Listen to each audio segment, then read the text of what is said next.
നമസ്കാരം, ഞാൻ ആദിശ്രീ അയ്യർ. ഇത് മാളവിക, ഇത് അലീന. ഞങ്ങൾ 7ാം ക്ലാസ്സിലെ വിദ്യാർത്ഥിനികളാണ്. ഞങ്ങളുടെ ടീമിൻ്റെ ഐഡി എർത്ത് എന്നതാണ്. ഇവിടെ ഞങ്ങൾ ഒരു മെഷീനെ കുറിച്ചാണ് പറയാൻ പോകുന്നത്. ഇത് ടെക്സ്റ്റൈൽ റീസൈക്ലിംഗ് മെഷീൻ.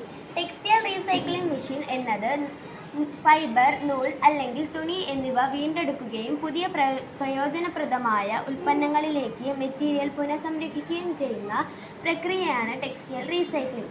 മാലിന്യങ്ങൾ ഉപഭോക്താവിന് മുൻപുള്ളതും ഉപഭോക്താവിന് ശേഷമുള്ളതുമായ മാലിന്യങ്ങളായി വിഭജിക്കുകയും പിരമിഡ് മാതൃകയിൽ നിന്ന് ഉരുത്തിരിഞ്ഞ 5 വ്യത്യസ്ത വിഭാഗങ്ങളായി തരംതിരിക്കുകയും ചെയ്യുന്നു.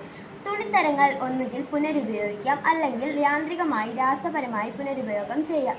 പല രാജ്യങ്ങളിലും പുതിയ നിയന്ത്രണങ്ങൾ കാരണം അടുത്ത കാലത്തായി തുണിത്തരങ്ങൾ റീസൈക്ലിംഗ് ചെയ്യുന്നതിലേക്ക് ഒരു മാറ്റം ഉണ്ടായിട്ടുണ്ട്.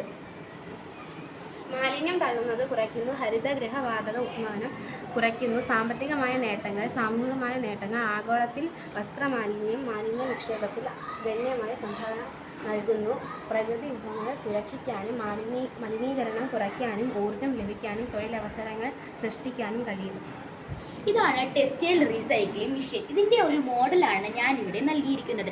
ഇവിടെ വേസ്റ്റ് മെറ്റീരിയൽ ഇടുന്നു, ഇവിടെ റീസൈക്ലിംഗ് പ്രോസസ്സ് നടക്കുകയും ഇവിടെ റീസൈക്കിൾ ചെയ്ത പുതിയ തുണി വരികയും ചെയ്യുന്നു. ഇതാണ് റീസൈക്ലിംഗ് മെഷീൻ്റെ മോഡൽ എന്ന് പറയുന്നത്.